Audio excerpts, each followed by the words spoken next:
morning, everyone. Coming to you from a little bit soggy early August day here in upstate New York. This might wind up being a winter video, I'm not really sure, but guys, it has been raining in this state. Actually, really the whole East Coast, but especially the Northeast. It has been raining for like 2 months straight. I mean, almost every day. Not all day, of course, but you know, maybe Noah's Ark is coming back or whatever, but it's been a little tricky as a motorcyclist, but it got me thinking of a topic. By the way, there was a train derailment over here a few days ago, so you're gonna see some interesting stuff as we go by.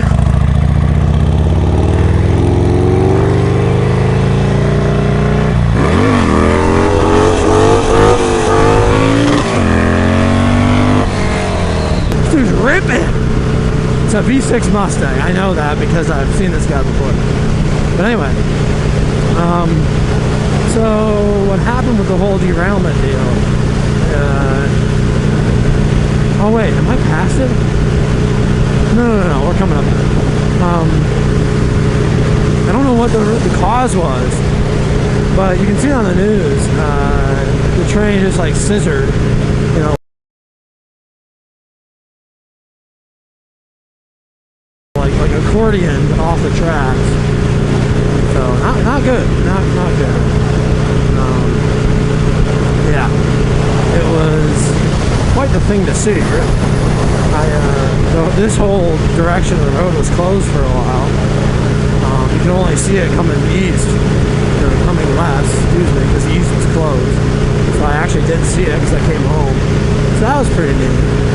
But yeah, definitely an experience for sure.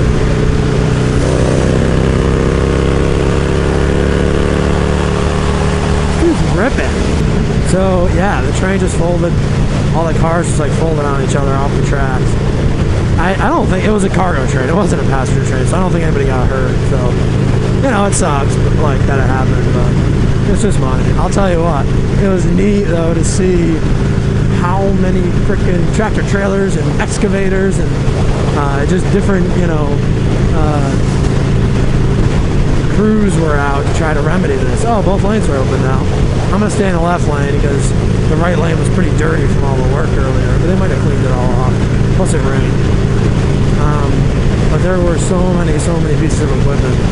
It happened right up here. I'll show you. Right here. See all the carnage? See how dirty the road is? That's where it happened. So, or at least that's where part of it happened. Actually, I think the cars were scissored up here. I don't remember now. No, it had to have happened there because I could see it from westbound. So it had to have happened there. Welcome back, everyone. We're coming to you from a rainy upstate New York day. All it does is rain here, and I kind of knew it was going to rain. I'm not going to lie. I looked up at the sky. The sky actually didn't look bad, but the weather report was less than promising. But I decided to send it anyway. So I'm coming home from a family friend's house here, and I live about 2 miles away, so it's kind of whatever, but I figured I'd pop the camera on quick for the fun of it.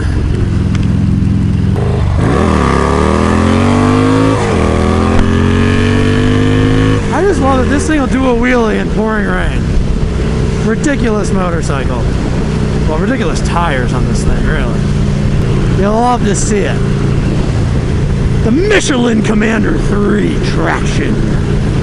Yeah, if that's not a wet traction review, I'm sorry, but I don't know what is. If your motorcycle can wheelie in the freaking rain, I'm signing off on those tires as good in the rain. Oh, we're getting wet now, folks. It picked up a little bit. You know, you really shouldn't speed in the rain because, like, you know, the roads are wet and it's harder to stop, especially when you don't have ABS. So I'm going to slow her. We're going to back her down. We're going to back her down, brother. Why am I being so obnoxious today? I don't know. Guys, this is literally unbelievable. I used that word on purpose. It has rained every freaking day here in upstate New York the entire summer. This is ridiculous. Alright guys, we are out of the rain finally, although the skies don't look perfect by any means. we're not super far from home at this point anyway. But yeah, we got some good twisties in, got a good bath, you know, because it's not like I didn't take a shower this morning or anything.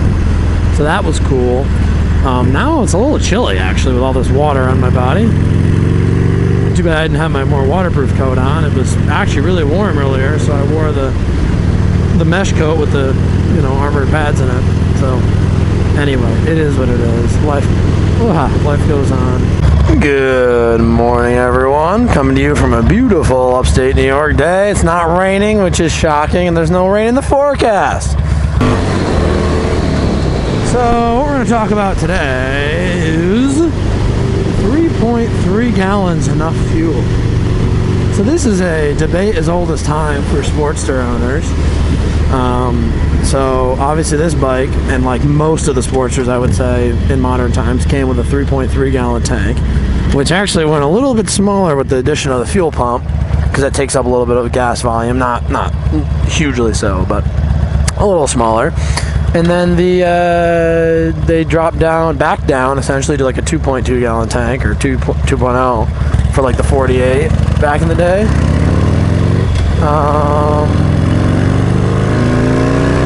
And the 80s, 90s stuff, I think, was in the like 2.5 gallon range. I think they were smaller, or at least like the like 70s, 80s. I don't know. Some of the older Sportsters were even smaller. You can figure out the details on that one. And then they had the 4.5 gallon Sportster tank for a while on certain models, like a custom. So that was kind of nice. But anyway, that begs the question: is 3.3 enough? So I've ridden this bike with a 3.3 gallon tank forever, and bone stock, let's talk about that first, or like stage one, whatever, right? Intake exhaust tube, that's what most people kind of consider stock on a Harley. Almost nobody leaves it actually stock. So with that being said, fuel range, pushing it, you know, 130, 140 miles. 140 miles, you might actually be pushing the bike. So let's call it 130. You better be at a gas station. You know, and that's if you're riding it a little harder. Like if you kind of hypermile it, I'm sure you can do better. I've gone 55, 60 on this thing, hypermiling. Thank you.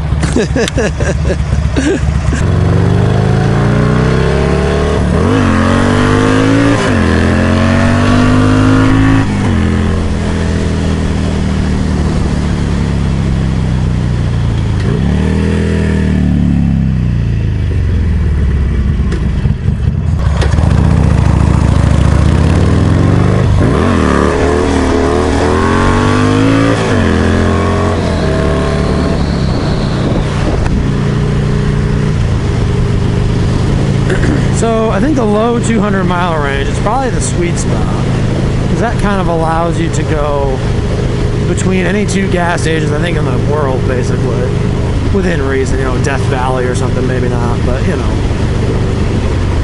plenty of range even for super rural areas. And more importantly too, it just like, you don't, when you have only 120, 30 mile range, you've actually sometimes got to stop more often than that, because it's not like there's two gas stations perfectly spaced apart. So if you are in a real rural area and gas stations every 20, 30 miles, it's like you may get caught right in that middle ground where it's like you got to stop every 100 miles to be safe, or every 90 miles, and, you know, and that's pretty frequent depending on the type of riding you're doing. So the other way I've noticed it to be a little bit of a pain in the butt, if you have a longer commute, you can actually get to a point where like you have to fill up every day. And if you run a single other errand, you're basically filling up every day. So not a huge deal, but just something to consider. I would say the one biggest disadvantage of this bike compared to like a Dyna or a Lowrider S or something is simply that. I mean, I find that to be not terrible, but it is a little bit annoying having this tiny little tank. You know, and you're just always hitting reserve. And then because of fuel octane, you don't really want to fill up. You don't want to short fill that often, because, you know, you're going to get a bad mix of fuel.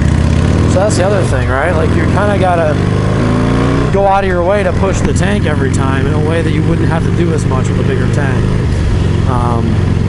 You know, if you get in that 4.5, 5 gallon mark, that is nice.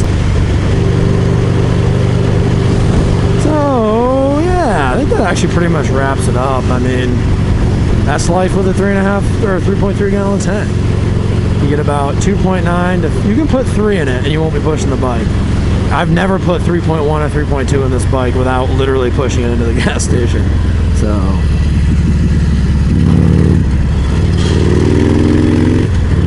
yeah, take that for what it's worth. Dropping some knowledge on you guys. Anyways, as always, thanks for watching. God bless America, and I'll see you in the next one.